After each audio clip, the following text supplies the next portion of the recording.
Аз съм на 47 години, не искам да казвам истинското си име. От Бургас съм и ме познават много хора. Известна съм.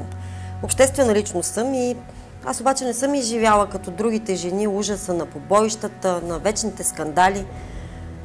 По друг начин се изрази при мен на този тормоз, който упражни мъжа върху мен. Когато реших, че нашите пътища с моя съпруг вече се разминаха, поисках развод и точно тогава започна големия ад за мен. Мъжът ми за мой ужас и за ужас на моите деца започна да публикува в интернет статии за мен, с които целеше да ме злепостави.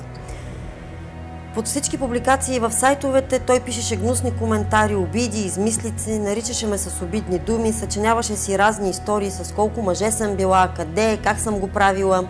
Честно да ви кажа, сега наистина не искам да цитирам точно какво пишеше в тези публикации под статиите, но вярвайте ми, наистина бяха много гнусни и много ме унижаваше всичко това.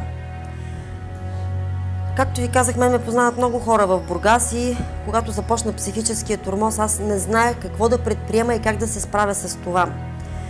Освен тормоза, който упражняваше в интернет, той пишеше и SMS-и ми изпращаше с много нецензурни думи и тях не искам сега да цитирам.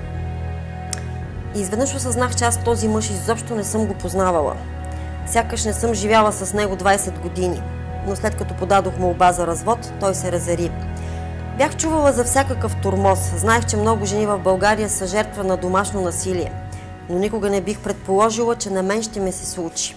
И то не ставаше дума за, както ви казах вече, за побоища, за ретници, за юмруци, за отскубнати кючури коса или за избити зъби. Ставаше дума за психически тормоз.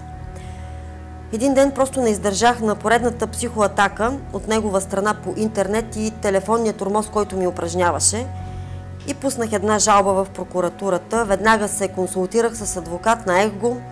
Тогава разбрах, че аз всъщност съм жертва на кибертормоз. Оказа се, че това също е вид домашно насилие. Осъдих насилника си, но искам да ви кажа, че понякога се чудя кое е по-страшното. Дали да те ударят, дали да замахнат с ръка, дали да ти избият зъбите, дали да ти насинят тялото, или психическият тормоз е по-страшен.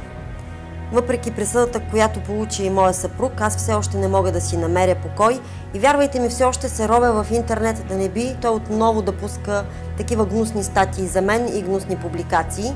Сега с децата се възстановяваме. На този етап той престана да прави това и се надявам наистина да си е взел поука от това, с което се занимаваше.